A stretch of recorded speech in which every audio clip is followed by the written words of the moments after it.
ओ माँ, ओ प्यारी माँ, तुम कहाँ चली गई माँ?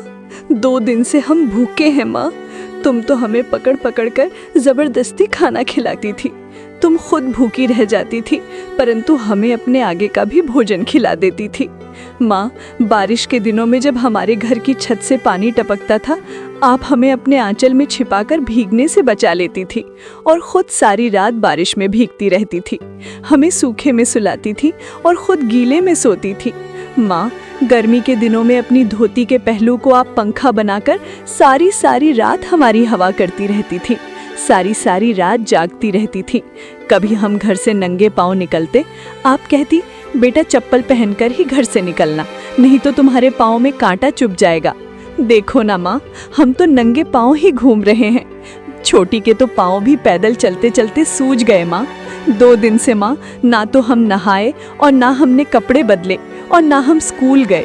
अब तुम ही बताओ माँ, कौन हमें नहलाए, कौन कपड़े बदले, कौन हमें स्कूल के लिए तैयार करे, कौन हमें नाश्ता बनाए, कौन स्कूल तक छोड़ कर आए? माँ, तुम कहाँ चली गई? आ भी जाओ माँ। तुम तो हमारी वो प्यारी माँ थी जो कि हमारा जरा सा भी मायूस चेहरा देखती थी, घबरा जाती थी, चिंताग्रस्त हो जाती थी। मगर आज आप इतनी बदल गई कि आपको हमारा बुझा बुझा सा चेहरा दिखाई नहीं दे रहा। हमारी आंखों से एक भी आंसू टपकता, आप झट से हमारे आंसू पोंछती, हमें चूमती, हमारे सर पर हाथ रखकर सहलाती, हमें तुरंत सीने से लगा लेती। 1 बार नहीं, 2 बार नहीं, हजारों बार पूछती, क्या बात है बेटा, कोई परेशानी तो नहीं? परंतु आज तुम्हारे ना होने से कोई हमारे आंसू तो क्या पोंछेगा। कोई हमें ये भी नहीं बोल रहा कि चुप हो जाओ, रो मत। छोटी, लगता है माँ मुझसे नाराज हो गई है, कुछ बोल ही नहीं रही। शायद माँ तुम्हारी तोतली आवाज को सुन ले, तुम ही बोल देना। माँ से कि हम दोनों 2 दिन से भूखे हैं। इस भयानक ठंड में हमारा शरीर कंपकपा रहा है। अब हमारे सर पर तुम्हारा वो साड़ी का पहलू कहाँ माँ, जिसमें छुपते ही सर्दी, गर्मी, बरसात, हारी बीमारी का कोई खतरा नहीं था। देखो ना माँ, छोटी को बुखार है, तुम सुनती क्यों नहीं माँ? पहले तो तुम हमें थोड़ा सा भी बीमार देखकर अपनी सारी सुध-बुध भूल जाती थी। चाहे रात होती या दिन, तुरंत पैदल ही दौड़कर हमें गोद में बिठाकर डॉक्टर की दुकान पर ले जाती। तब तक हम ठीक नहीं हो जाते, पूजा पाठ करती रहती थी। मगर आज मेरी बहन बुखार से तड़प रही है, आप है कि सुन ही नहीं रही। आपका हृदय इतना कठोर कैसे हो गया माँ? लगता है आप हम दोनों बहन भाइयों से बहुत नाराज हैं, क्योंकि हम दोनों बहन भाई तुम्हें बहुत तंग करते थे, तुम्हें बहुत परेशान करते थे, बहुत शरारत करते थे। हम दोनों बहन भाई आपसे वायदा करते हैं कि अब हम आपको कभी भी तंग नहीं करेंगे, आपका दिल कभी नहीं दुखाएंगे, आपकी हर एक बात मानेंगे। माँ, तुम सिर्फ 1 बार आ जाओ। माँ, हम भूखे हैं, हमें अपने हाथ से खाना खिलाओ, हमारे सर पर हाथ रखकर दुलार करो। हम बहुत सहमे सहमे हैं माँ, हमें अपने आंचल में छुपा लो माँ। छोटी, लगता है माँ अब हमारी नहीं सुनेंगी। वो यहाँ होती तो कभी हमारे आंखों में आंसू नहीं देखती। वो यहाँ मौजूद होती तो हमें इस हाल में देखकर भावुक हो जाती और उनके अंदर माँ की ममता जाग जाती। वो हमारे आंसुओं से भरी और सूजी आंखें देखकर जमीन आसमान एक कर देती। माँ की ममता जाग उठती। छोटी, शायद माँ हमसे इतनी दूर चली गई जहाँ तक हमारी आवाज़ पहुँच नहीं पा रही।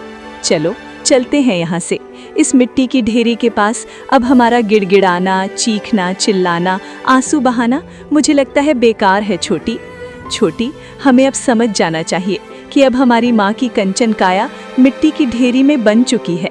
चलो चलते हैं, अब हमारी यहाँ कोई सुनने वाला नहीं। दोनों बहन भाई रोते बिलखते सड़क की ओर निकल आते हैं और लोगों से भीख मांगने के लिए मजबूर हो जाते हैं।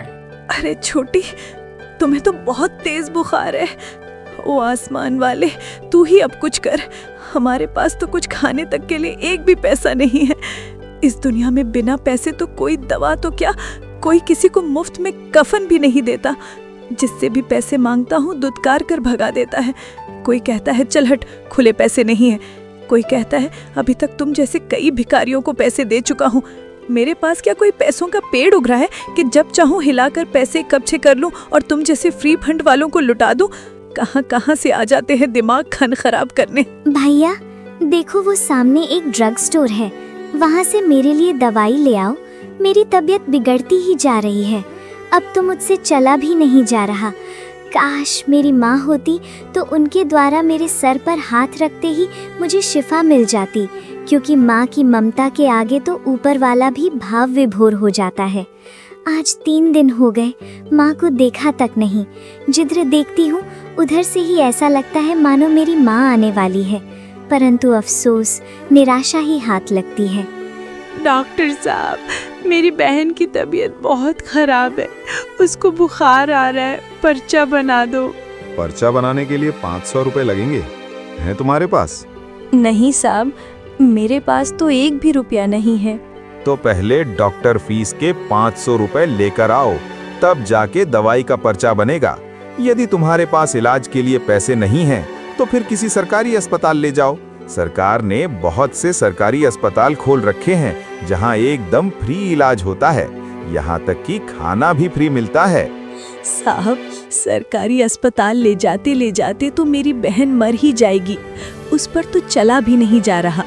साहब, मेरी बहन को भर्ती करके उसका इलाज शुरू कर दो, मैं कुछ भी करूँगा, आपका 1 रुपया चुका दूंगा।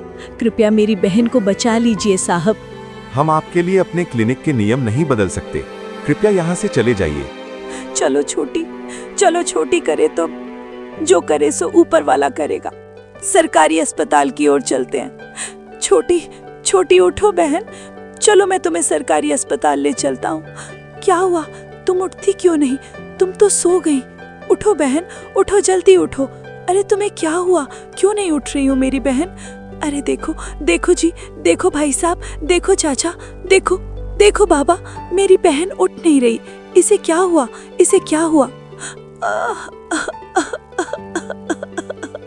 बेटा, तुम्हारी बहन अब इस दुनिया से जा चुकी है। अपने घर वालों को बुलाओ और इसे अपने घर ले जाओ। बाबा, ये पूरी कायनात ही हमारा घर है। जब से हमारी माँ इस दुनिया से चली गई, ये धरती हमारा आंगन है और वो आसमान हमारे घर की छत है। बाबा, इस बहन के सहारे ही मुझे जीने की राह मिली थी। आज मेरी बहन भी मेरा साथ छोड़ गई। फिर क्या था, एक मासूम भाई अपनी मासूम बहन को अकेला ही कब्रिस्तान तक ले गया और उसकी कब्र खोदकर उसे दफना दिया। वह सड़क के किनारे उदास बैठा हुआ था। सामने से एक मैम साहब एक किताब कॉपियों का बंडल लेकर आ रही थी। बोली, ए लड़के, क्या तुम ये बोझ उठाकर मेरे घर तक पहुंचा सकते हो? रुपए मिलेंगे, मगर ये थोड़ा भारी है। शायद तुम इस उम्र में ये भारी बोझ नहीं उठा पाओगे। छोड़ो, मैं कुछ और देखती हूँ। मैं इस उम्र में अपनी छोटी सी प्यारी सी मृत बहन का पार्थिव शरीर अकेला उठाकर कब्रिस्तान तक पहुंचा सकता हूँ, तो क्या ये बोझ मैं आपके घर तक नहीं पहुंचा सकता?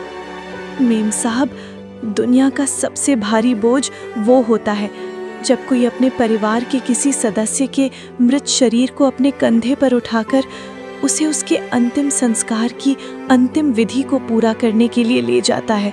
बहुत समझदार दिखते हो, छोटी सी उम्र में इतनी गहरी बात बोल रहे हो। लड़का अपनी स्टोरी कहानी की तरह सुनाता है। किसी गांव में सामरी नाम की एक महिला रहती थी। उसके 2 मासूम बच्चे थे। सामरी का पति तिलका कई वर्ष पहले नौकरी की तलाश में परदेस गया हुआ था। तब से अभी तक ना तो उसका कोई संदेश आया था और ना वो घर पर लौटकर ही आया था। सामरी ने अपने घर पर ही लोहार की दुकान खोल रखी थी। सामरी पूरे दिन भट्टी चलाती और लोहे को गर्म करके हाशिए, छलनी, चिमटे, तवे, फुकनी, सूप, अंगीठी, चूल्हे यानी कि कई प्रकार के सामान बनाकर गांव-गांव फेरी लगाकर बेचा करती थी। पूरे दिन भट्टी पर आग के सामने बैठे रहना, फिर अगले दिन कई गांवों में सामान को पैदल चल कर बेचना सामरी के नाजुक शरीर के लिए घातक साबित हुआ। सामरी को कई जानलेवा बीमारियों ने आ घेरा, परंतु सामरी ने हिम्मत नहीं हारी। फिर भी वो कड़ी मेहनत में जुटी रही। परंतु जब किसी इंसान का मुकद्दर साथ ही ना दे तो वो कुछ भी यतन जतन कर ले, उसकी बदनसीबी उसका पीछा नहीं छोड़ती। सामरी के साथ भी कुछ ऐसा ही हुआ। सामरी ने खाट पकड़ ली। ये दुनिया का उसूल है कि मजबूरी में साथ देने वाले 2-4 हैं, मगर मजबूरी का फायदा उठाने वाले 1000 हैं। सामरी गांव के ही एक साहूकार से ब्याज पर रुपए उधार लेती रही और अपने घर का खर्चा और अपना इलाज करवाती रही, क्योंकि सामरी को पूरी उम्मीद थी कि वो एक दिन ठीक हो जाएगी और फिर कड़ी मेहनत करेगी और साहूकार की पाई पाई चुका देगी। परंतु सामरी की किस्मत को कुछ और ही मंजूर था। धीरे धीरे बीमारियां और भी ज्यादा सामरी के शरीर को कमजोर करने लगी। सामरी को घर पर पड़े हुए भी कई महीने हो चुके थे। इधर वो साहूकार से भी उधार मांग मांग पर थक चुकी थी। एक स्वावलंबी और खुददार महिला को परिस्थिति और समय के आगे झुकना पड़ा। वो अपने मासूम बच्चों की खातिर अपने आस पड़ोस में कई जगह अपनी बीमारियों से छुटकारा पाने के लिए मदद की गुहार लगाने गई। वो लोगों के सामने हाथ फैलाती, रोती, गिड़गिड़ाती, परंतु किसी भी इंसान को उसकी तरफ और उसकी नाजुक हालत पर तरस नहीं आया, ताकि वो शहर जाकर किसी अच्छे अस्पताल में अपना इलाज करा सके। परंतु यहाँ भी सामरी के हाथ निराशा ही लगी। सामरी अपने लिए बल्कि अपने 2 मासूम बच्चों के लिए जीना चाहती थी, परंतु सामरी की हर कोशिश बेकार, बेअर्थ ही साबित हुई।